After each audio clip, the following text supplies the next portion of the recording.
Kentucky Attorney General Andy Beshear was at WBON-TV studios today and spoke about pension reform, the drug epidemic, and what you're about to see about what his office has done to combat not only cyber crimes but human trafficking. The statutes and the Constitution, the Attorney General is the chief prosecutor, chief law enforcement officer, and the chief lawyer for the Commonwealth. But I view the Attorney General as the chief protector for Kentucky's families.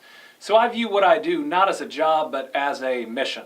And so we go about that mission by addressing four challenges that I know you also face on many days. And those are the prevention and prosecution of child abuse, better protecting our seniors against scams and abuse, seeking justice for victims of rape and sexual assault, and finding workable solution to this drug epidemic that I know has not only devastated this community but every community across Kentucky. The Attorney General is not the legislature's lawyer. He or she is not the governor's lawyer, and I may have proven that one in the last couple of years, but is the people's lawyer. What the Supreme Court has said is that you always have to put the people of the Commonwealth first.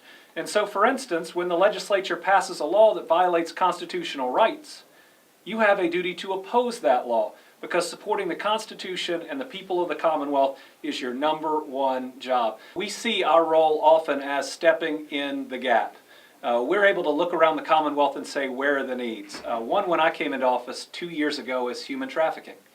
Human trafficking is the fastest growing criminal enterprise in the world. It comes in the form of sex trafficking and labor trafficking. Yet we didn't have a state agency that had stepped up and said, we'll be the go-to state agency to work with our communities on addressing human trafficking. We volunteered. And boy, have we come a long way in 2 years. Whether it's the number of investigations, we've got more investigations going on just in the Attorney General's office into human trafficking than I think we've had statewide in the last 10 years. And when you combine it with all the wonderful work we're doing with local law enforcement, we are currently investigating more human trafficking cases than I think we have in our history. But I'll give you some examples of how that happens in every community. In the last month alone, we received a guilty plea from a former district judge in northern Kentucky who was sitting on a school board at the time of his arrest. 21 felonies that he pled guilty to, 19 victims, most of it involving human trafficking. If the suggested sentence goes through, it will be the longest sentence under state law that we've ever seen. And then we held what I think is the largest human trafficking sting during the Farm Machinery Show, which also takes place in Louisville, and made 17 arrests just over 2 days.